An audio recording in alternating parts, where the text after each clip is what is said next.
عنانی بن زکریا نے ایک حکایت بیان کی کہ کہتے ہیں کہ ایک شیر اور بھیڑیا اور لومڑی ساتھی بن گئے اور شکار کے لیے نکلے، تو انہوں نے گدھے اور ہرن اور خرگوش کا شکار کیا۔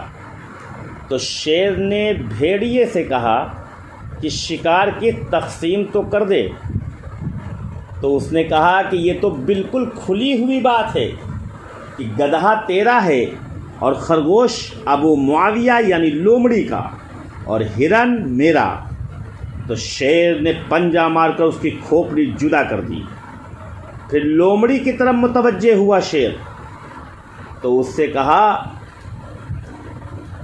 خدارا اسے ہلاک کرو۔ تقسیم کے بارے میں یہ کس قدر جاہل واقع ہوا۔ پھر کہا یہ کام تو کر۔ لومڑی نے کہا اے ابو الحارث یعنی شیر، بالکل واضح بات ہے کہ گدھا آپ کے ناشتے کے لیے ہے اور ہرن رات کے کھانے کے لیے ہے اور خرگوش کا نقل درمیان میں کر لیجئے۔ شیر نے کہا ارے کمبخت، تو نے کتنا اچھا فیصلہ کیا، یہ فیصلہ تجھے کس نے سکھایا؟ لومڑی نے کہا بے انصاف بھیڑیے کا سر میرے سامنے موجود ہے۔